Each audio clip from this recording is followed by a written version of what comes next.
శ్రీమాత్రే నమ. జయ గురు దత్తాత్రేయ నమ. ఈ వీడియోలో మనం కర్కాటక రాశి వారికి 2026 ఏప్రిల్ నెల మాస ఫలితాలు తెలుసుకునే ప్రయత్నం చేద్దాం. కర్కాటక రాశి వారికి మరి ప్రధానంగా 12వ స్థానంలో గురువు యొక్క సంచారం ప్రస్తుతం రుజు మార్గంలో పునర్వసు నక్షత్రం మీద సంచరించడం జాతకుడికి చాలా కాలంగా పెండింగ్లో ఉన్నటువంటి పనులు పూర్తి అవడం జరుగుతూ ఉంటుంది.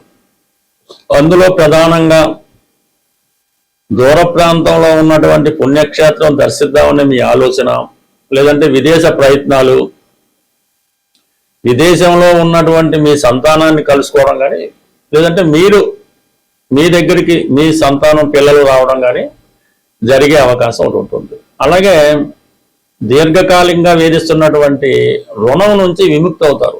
అంటే ఎవరికైనా ధనం చెల్లించవలసి ఉంటే అది కంప్లీట్గా చెల్లించడం, మీ కుటుంబంలో ఎవరికైనా వివాహం కావాల్సి ఉంది, లేదంటే ఎవరికైనా హెల్త్ పరంగా ఇబ్బందులు ఉన్నాయి, ఇవన్నీ కూడా వారికి మీరు సర్వీస్ చేసి వారికి మీరు కొంత ధనాన్ని ఖర్చు పెట్టి వారి కష్టాల నుంచి విముక్తి చేస్తారు.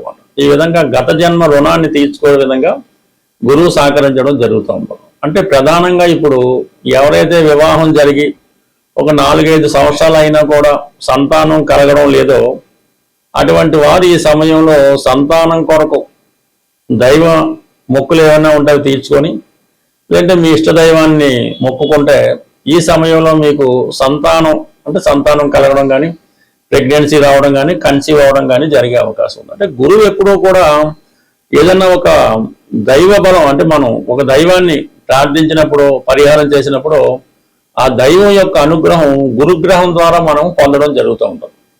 అందుకని మనం ఏదైనా ఒక పరిహారం చేస్తున్నప్పుడు గురువు మనకు అనుకూలంగా ఉండి ఆ గురుబలం మనకు ఉన్నప్పుడు ఆ సమయంలో చేసే పరిహారం చాలా తొందరగా నెరవేరడం జరుగుతూ ఉంటుంది.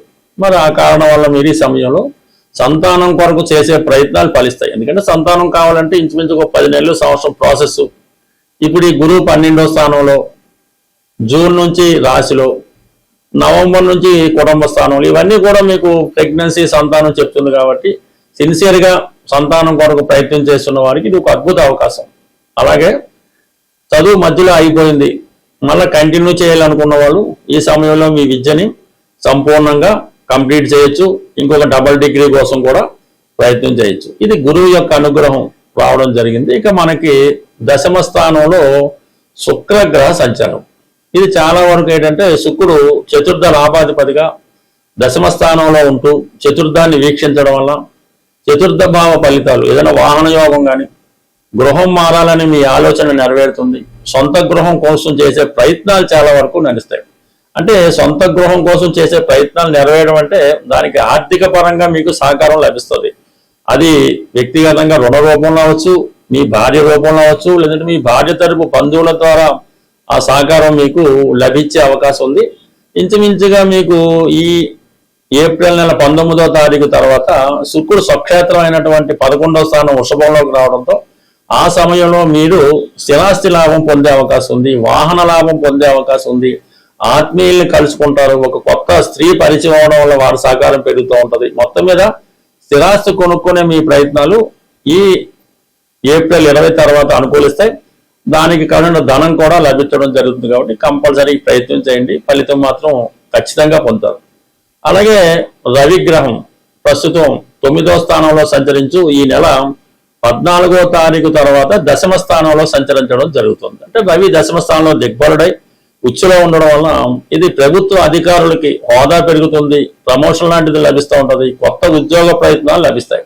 అలాగే మీరు రాజకీయ రంగంలో ఉన్న, ప్రభుత్వ ఉద్యోగంలో ఉన్నా, లేదంటే రాజకీయంలో ప్రవేశించాలనుకున్నాం, చక్కని గుర్తింపు, ప్రజాదరణ ఈ సమయంలో రావడం జరుగుతుంది. వ్యక్తిగతంగా మీకు కానీ, మీ కుటుంబంలో ఒకరికి, అంటే మీ ఏజ్ని బట్టి మీ తండ్రి గారికి కానీ, మీ సంతానానికి కానీ, మీ కుటుంబంలో ఎవరికైనా ఒక ప్రభుత్వ అధికార హోదా కానీ, ప్రభుత్వ పదవి కానీ, ప్రభుత్వ ఉద్యోగం కానీ ఈ సమయంలో లభించే అవకాశం ఉంటుంది. మొత్తం మీద రవి మీకు అనుకూలిస్తూ ఉన్నాడు.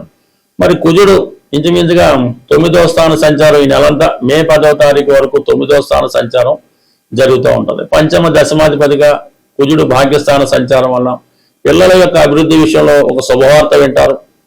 అలాగే పుణ్యక్షేత్రాలు దర్శించే మీ ఆలోచన నెరవేరుతుంది. కొన్ని ఆధ్యాత్మిక కార్యక్రమాల్లో కొన్ని మంచి పనుల్లో పాల్గొనడం జరుగుతుంటుంది.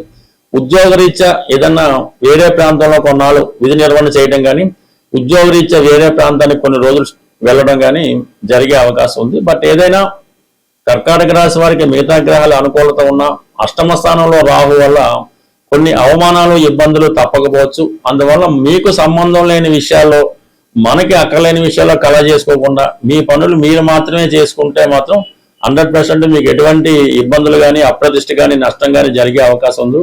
ఇతరుల విషయాల్లో తలదూర్చడం వల్ల 100% నష్టపోయే అవకాశం ఉంటుంది. మనకి ఏప్రిల్ నెల 2వ తారీఖున శ్రీరామనవమి రావడం జరుగుతుంది.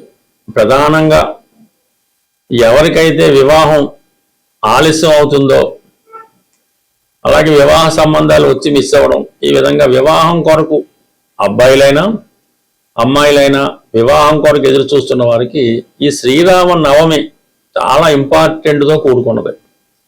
కంపల్సరిగా ఆ రోజు మీరు శుభ్రంగా తలకి స్నానం చేసి కొత్త బట్టలు ధరించి ఈ శ్రీరామనవమి కళ్యాణం భద్రాచలంలో జరుగుతున్నా పర్లేదు, మీ ఊళ్ళో ఎక్కడ జరిగినా సరే ఆ కళ్యాణంలో 100% పూర్తి అయ్యేదాకా, అంటే తలంబరాలు అయ్యేదాకా ఉండి అక్కడ ఏమన్నా వాళ్ళు భోజనం అది పెడితే భోజనం చేసి చక్కగా కొన్ని తలంబరాల బియ్యం మీరు ఇంటికి తెచ్చుకొని అది మీ శిరస్సు మీద జల్లుకోవడం మంచిది.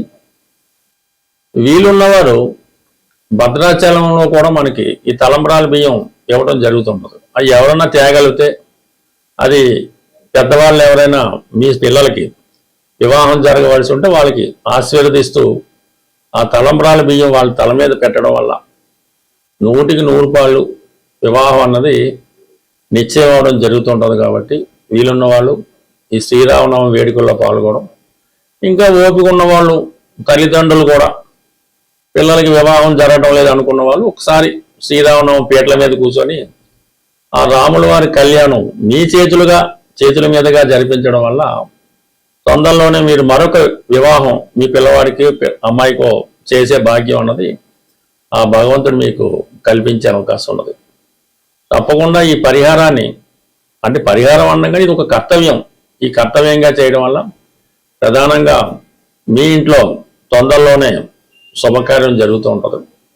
అలాగే మనకి ఎలాగా మంచి రోజులు వచ్చాయి కాబట్టి వివాహం కొరకు ఎవరైతే ఎదురు చూస్తున్నారో వాళ్ళు ఒక 8 మంగళవారాలు పవిత్రంగా సాంప్రదాయ దుస్తులతో ఆంజనేయ స్వామి వారి ఆలయంలో తమలపాకులతో అర్చన చేపించి ఆ రోజు సంపూర్ణంగా సాత్విక ఆహారం తీసుకొని భూసైనం అంటే నేల మీద పడుకోవడం వల్ల ఆ రోజు మంగళవారం రోజు ఉపవాసం అనేది అక్కర్లేదు, లైట్ ఫుడ్ తీసుకొని హనుమాన్ చాలీసా 3 సార్లు ఉదయం మధ్యాహ్నం రాత్రి ఎదురు 3 సార్లు ఒకేసారి చదవడం వల్ల ఒక 8 వారాలు ఈ విధంగా ఆంజనేయ స్వామి వారి వ్రతం చేయడం వల్ల శీఘ్రంగా కళ్యాణం జరిగే అవకాశం ఉంది. బట్ ఏదైనా మరి ఈ ఏప్రిల్ నెలలో మరి మొదటిసారిగా వచ్చే, అంటే మొదటి వారంలోనే వచ్చే శ్రీరామనవమి చేయటం వల్ల కొంతమందికి అయితే మే నెలాఖరులోపు కూడా వివాహం కుదిరిన ఆశ్చర్యపోక్కర్లేదు. ప్రేక్షకులకు ఒక చిన్న విజ్ఞప్తి, ఈ మార్చి నెల 29వ తారీఖు అంటే ఆదివారం రోజు హైదరాబాదులో జ్యోతిష విజ్ఞాన కేంద్రం వారి సహకారంతో ఈ సుందరయ్య విజ్ఞాన కేంద్రంలో ఒక జ్యోతిష మహాసభ నిర్వహించడం జరుగుతుంది. అంటే అందులో ప్రముఖమైనటువంటి వ్యక్తులు వారి యొక్క అభిప్రాయాలు, అంటే జ్యోతిష్ శాస్త్రరీత్యా కొన్ని ప్రధానమైన టాపిక్స్ తీసుకొని ప్రసంగించడం జరుగుతూ ఉంటుంది. ఈ జ్యోతిష మహాసభలో పాల్గొందామని ఆసక్తి కలిగిన వాళ్ళు ఎవరైనా ఉంటే 29వ తారీఖు మీ యొక్క పేర్లు ఇవ్వడం, కానీ డైరెక్ట్గా కూడా సభకు వచ్చిన ఇబ్బంది ఏం లేదు. అయితే మరి ఆ సభకి ఎటువంటి ప్రవేశ రుసుము ఉండదు, భోజన సౌకర్యం మిగతా సౌకర్యాలు కూడా ఈ సంస్థ వారే మీకు ఉచితంగా ఏర్పాటు చేయడం జరుగుతుంది. కాబట్టి ఆసక్తి ఉన్నవాళ్ళు ఈ 29వ తారీఖు జరిగే మహాసభకు హాజరవుతూ ఉన్నవాళ్ళు కంపల్సరీగా వాళ్ళ నేమ్ రిజిస్టర్ చేసుకుంటే ఏర్పాట్లు చేసుకోవడానికి అనుకూలంగా ఉంటుంది. కాబట్టి కొంతవరకు సహకరిస్తారని ఆశిస్తూ స్వస్తి. ప్రేక్షకులకు ఒక చిన్న విజ్ఞప్తి. ఈ మార్చి నెల 29వ తారీఖు అంటే ఆదివారం రోజు హైదరాబాదులో జ్యోతిష విజ్ఞాన కేంద్రం వారి సహకారంతో ఈ సుందరయ్య విజ్ఞాన కేంద్రంలో ఒక జ్యోతిష మహాసభ నిర్వహించడం జరుగుతుంది. అంటే అందులో ప్రముఖమైనటువంటి వ్యక్తులు వారి వారి యొక్క అభిప్రాయాలు అంటే జ్యోతిష్ శాస్త్రరీత్యా కొన్ని ప్రధానమైన టాపిక్స్ తీసుకొని ప్రసంగించడం జరుగుతూ ఉంటుంది. ఈ జ్యోతిష మహాసభలో పాల్గొందామని ఆసక్తి కలిగిన వాళ్ళు ఎవరైనా ఉంటే 29వ తారీఖు మీ యొక్క పేర్లు ఇవ్వడం కానీ డైరెక్ట్గా కూడా సభకు వచ్చిన ఇబ్బంది ఏం లేదు. అయితే మరి ఆ సభకి ఎటువంటి ప్రవేశ రుసుము ఉండదు. భోజన సౌకర్యం మిగతా సౌకర్యాలు కూడా ఈ సంస్థ వారే మీకు ఉచితంగా ఏర్పాటు చేయడం జరుగుతుంది. కాబట్టి ఆసక్తి ఉన్నవాళ్ళు ఈ 29వ తారీఖు జరిగే మహాసభకు హాజరవుతూ ఉన్నవాళ్ళు కంపల్సరీగా వాళ్ళ నేమ్ ఒకటి రిజిస్టర్ చేసుకుంటే ఏర్పాట్లు చేసుకోవడానికి అనుకూలంగా ఉంటుంది. కాబట్టి కొంతవరకు సహకరిస్తారని ఆశిస్తూ స్వస్తి.